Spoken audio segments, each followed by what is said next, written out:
Hey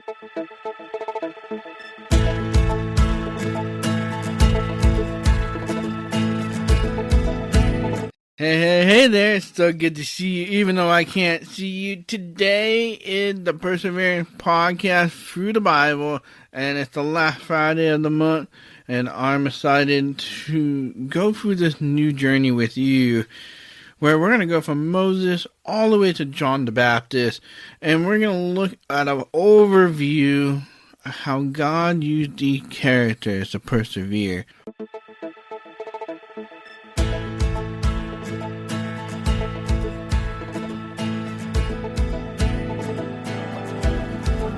Persevering is what can allow you to overcome. But you have to find joy in the pain that you live with. It's not going to be easy. But the reward and the character that you will build in persevering through your challenges will be so rewarding. It will give you so much hope. Are you ready to persevere through your challenges? Let's do this. So, if you haven't listened to the first episode, Persevering Through the Bible, through Genesis to Joseph, we talk about what that looks like and how God was a part of that journey. Today we're going to be talking a lot about Moses. We're going to be looking at David. We're going to be looking at Ruth. We're going to be looking at Esther. We're going to be looking at all these characters, and they had to go through some pain to get there. So first character we're going to talk about is Moses. If you don't know the story of Moses' mom had him during the time when Pharaoh wanted to kill all the babies that were 2 years or younger. So his mom put him in the river. Pharaoh's wife found him and oh, this is one of the babies.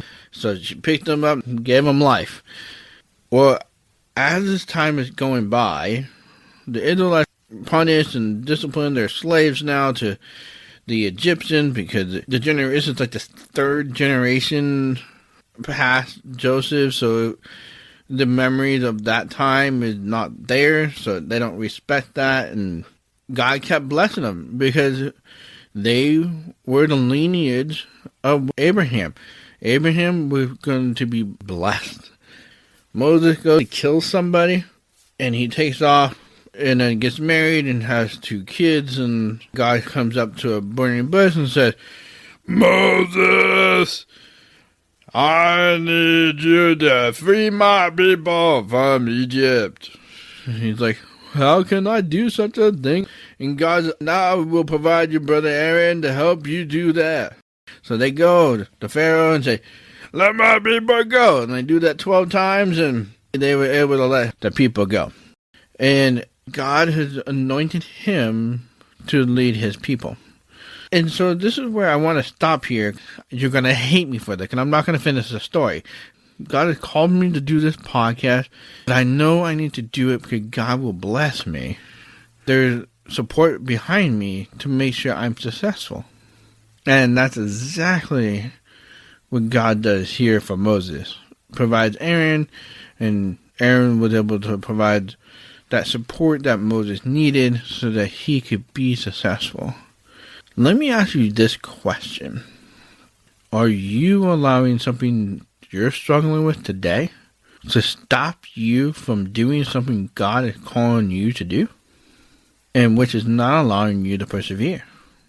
It's allowing you to stay in the same spot where you are at. Why don't you pray to God and ask him to provide you your Aaron? And a quick story before we move on here. I prayed that 2 years ago. I said, "God, I need an Aaron to help me through the struggles that I'm dealing with, and to help me really make my branding work well for the See Cane and to raise money." 2 years ago is when DeafBlind Potter was born, and I was provided an Aaron.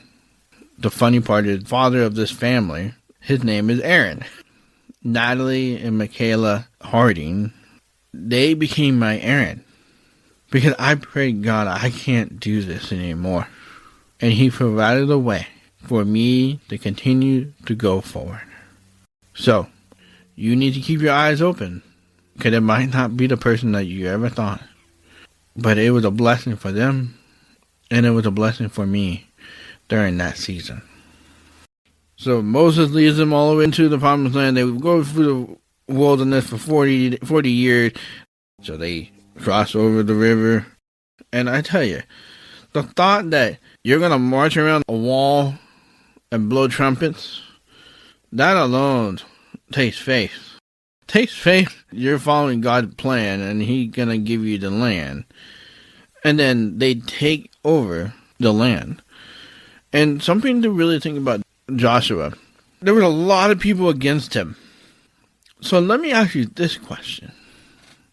Are there a lot of people against you? But you know the direction that you're going is the right one.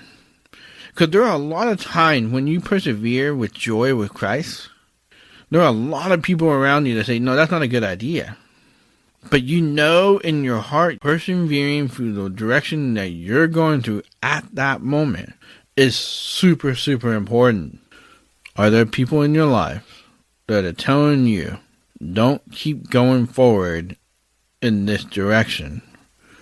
I'm going to tell you right now, it is something that you need to have peace in. If you do not have peace, then you are not going the right direction. And you're not persevering within God's plan for you.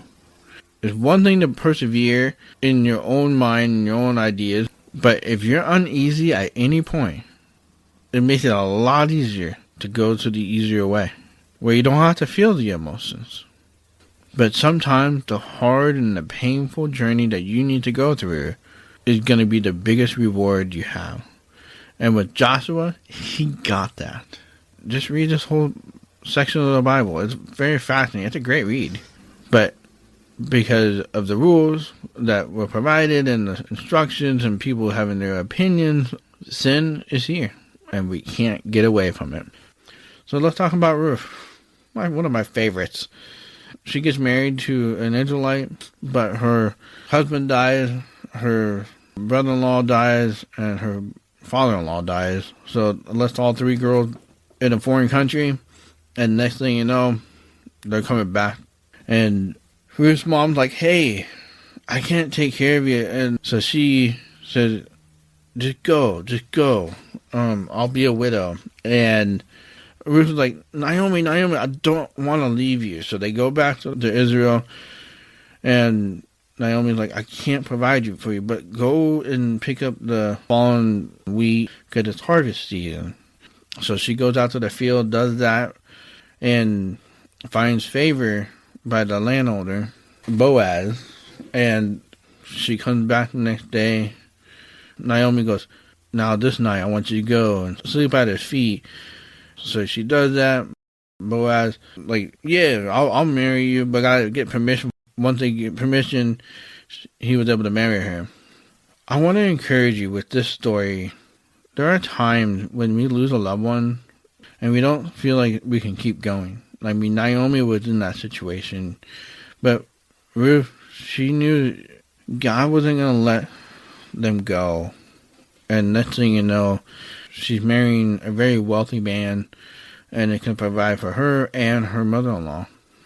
And so that's why I want to encourage you, is that you don't need to lose hope about what's going to happen in the future. And you don't need to lose hope in the current moment. Because God will provide for your needs. You might have wants. Like, I have a want that I want a house. At the moment, I live in an apartment. I have to be okay with that. God hasn't made an opportunity yet for me to have a house. Are you really persevering in the direction that God wants you to go? Are you being obedient to God's calling for you to keep moving forward? Just like Ruth's story. Samuel is our next character we're going to talk about. And he is basically a prophet. And God used him to try to bring the Israelites back into order. But because the Israelites at this point were influenced by so much of the world, and Samuel was like God, what do we do? What do we do? We had judges, and that's how we would settle disagreements. And God was hearing the Israelites saying, give us a king, give it a king. And being a prophet, if you don't know what a prophet is, it's somebody that gets a word from the Lord and kind of tells what the future is going to look like. So for Samuel, he was assigned to lead the Israelites. His story is incredible how he was born, because Hannah, she wanted a child so bad, and she was going to do anything she needed, and she was praying in the temple at that point, and it's like, her husband says, do I not mean more to you than any son? And Hannah made a promise with God, if you give me a child, I will offer the child to the temple. That's exactly what happened. She gave birth, and it's Samuel, and Samuel went to the temple, and the people that ran the temple, they were very evil in the way they ran it and did sacrifice. And Samuel had a word from the Lord when God verbally talked to him, and next thing you know, he's running the temple and then having insight from the Lord and really encouraging the Israelites. But the Israelites were being influenced by their neighbors, and they wanted one ruler rather than multiple judges, which is the way they had it structured back then, which became a problem for Samuel because he really loved God's law and the rules and regulations, and it broke God's heart. And this is where I feel like today, as Americans, forgotten what it means to really not be influenced by the things around us. But for Samuel, he was right in God's eyes. And God's like, fine, I'll give you what you want, but you're going to hate it. You're not going to like it. So Samuel was obedient to God through this process and got a king. And that was Saul. And Saul had everything good. And this is a classic example of having everything in your life and Saul saying, I could do it on my own now. And because he decided to go on his own, he lost God's favor for him. And God said, I will not allow you to rule my people anymore. How many times as individuals we think we can do it ourselves? I tell you, when you go that path, a lot of times it gets really dark. And you can read Saul, you can see how dark it gets. And you can read and how bad it gets with David and the way he treated David. But the one thing I want you to remember through Saul's story, make sure you are in God's will.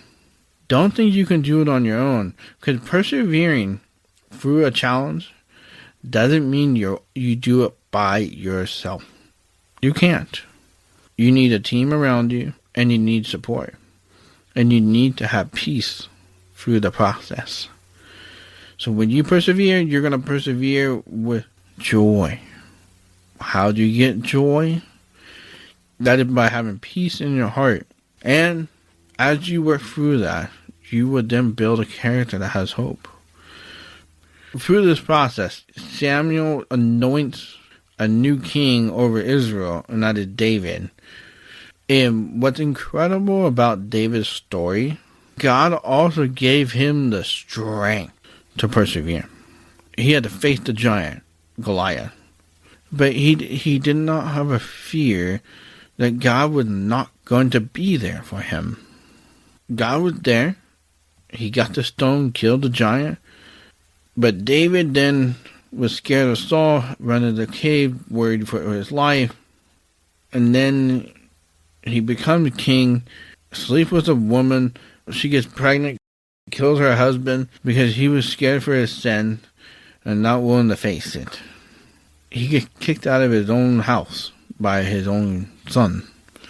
And the reign changes to his other son, Solomon. And I'm going to do a big deep dive into David's story because there's a lot of perseverance in there. But just on a quick overview, let's go to Bathsheba and let's talk about the affair that he had. David was ashamed of his behavior and didn't want people to know about it. His kingdom was punished for it. So part of your perseverance in your life, especially if there's been something pretty dramatic like this, perseverance is a really important thing that you need to do. Joy is not happiness. Joy is not something that is in a moment.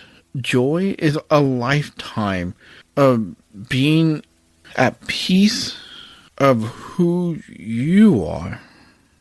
And this is why I want you to understand. There's tons of people that I've interviewed that personally have had to go through a ton of pain that was not easy. David didn't want to face it, so he took it in his own hand and made it worse. So let's just face the pain and let's not make it worse.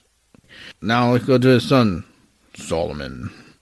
So smart, everybody from east to west, north to south came to see how smart this man was.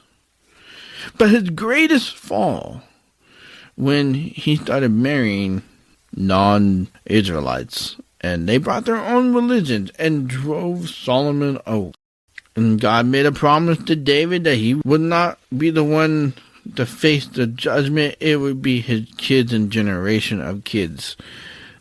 So Solomon had everything he ever wanted, but he went astray. Could he allow his wives to lead him astray? Part of persevering through your challenges and part of overcoming what you face on a daily basis is making sure you are not influenced by the people around you in a negative way. So this is where, if you truly want a heart, a mind, and a soul that perseveres in every single struggle that you're going to face, you need to be influenced and encouraged by people that will help you through that process. Esther, her parents both died and were raised by her uncle. And lo and behold, she was pretty. And her uncle was like, hey, let's beautify you and send you to the king and see if he'll marry you. He was happy with her and had no idea that she was a Jew, though. At this time, the punishment of God had already come and the Israelites have lost their kingdom. So Esther becomes the queen, and people did not really like the Jews at that point, and they were trying to get rid of them, and they made some rules and regulations, and Esther's uncle comes to her and says, hey, can you go to the king and see if you can get this new law revoked? So she goes, knowing that approaching the king could get her killed. Sometimes when you have to persevere, you're going to have to do something that's risky. But again, if you have peace in your heart and you know God is leading your path that direction, it's not a risk. It's you following God's plan. So Esther does this. She goes and approaches the king and says, hey, I want you to come to my banquet. The king comes to her banquet. He'll give her everything for half of his kingdom. He's like, tell me what it is, Esther. She's like, no, come back tomorrow and we'll have another one. So they come for another one. The king said the same thing. No, I'll come back for another one. And that's when she told him, and he allowed the Jews to have that freedom. So Daniel, he trusted that God would provide for him, and he was not scared to die. And you also have Shadrach, Meshach, and Abednego. They were put into the fiery furnace and because they wouldn't worship the king. And Daniel was thrown into the lion's den because he was worshiping not the king either. But with Daniel, he just was in love with a God, and God kept providing and giving him more opportunities. And because of that, it made other people jealous. And I want you to really think about this. Do you need to worry about yourself when it comes to you and your God? And not be scared of what the people around you are judging you about? People were jealous of his opportunities and they wanted to find a way to kill him.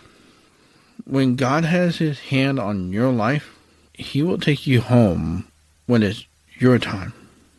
Daniel was truly in love with God, and God made sure that he was taken care of in every major struggle that he faced. So that's a beautiful story, and again, we will do a deep dive with a lot of these characters, and we'll break it down verse by verse, and work through the stories in a lot more detail. But again, this is an overview podcast, and I want you to really understand how the Bible is broken up. So we went through Genesis to Joseph, from Moses, all the way to the Old Testament. So we just have a couple more characters here for that. And then we'll dive into the New Testament next month. So if you have Isaiah, who also faced a lot of major hurdles. And I have to say, this is not an area that I've studied a lot. And part of it, it's really difficult for me as a blind person, reading Isaiah, understanding everything that's coming out of it. But when I get to study it for the Persevering podcast, which is something I'm excited about, because this is making me study the Bible in a different way, and I'm excited to be able to share what I learned. So then you got Jeremiah. One of my biggest favorite scriptures in this is about how he went to the potter, and the potter made something and it shattered and rebuilt it back up again. But he also faced a lot of persecution too, but God never let him go either. These are just characters that are in the Bible that have faced tons and tons of persecution. And then we got John the Baptist. He got beheaded because he was so in love with God, and he was calling out the sin that needed to be called out. With that in mind, I want to wrap up the Persevering podcast with you thinking about, how are you, with the current struggles that you're dealing with today, going to be obedient to God? And how are you going to find joy in it? You will apply those to the character that you will need to overcome will come. It's not going to happen overnight, but you just take the first step. Thinking about it, it's like working out. You keep working those muscles, the stronger and the more obedient you will become for Christ. So go out and persevere through your challenges and live beyond them too. Like I always say, go live beyond your challenges. Now you're ready to persevere through your challenges today. Thank you for joining me on the Persevering Podcast. If you'd like to get a hold of me, you can email me at kelvin@perseveringpodcast.com. You can also follow me on TikTok, Facebook, Instagram, and YouTube at DeafBlind Potter. If you'd like to buy some merch or some DeafBlind Potter pieces, you can go to DeafBlindPotter.com. Please give us a 5-star rating and subscribe to the Persevering Podcast so you don't miss an episode. That way, you and I can continue living beyond our challenges and persevering through them too.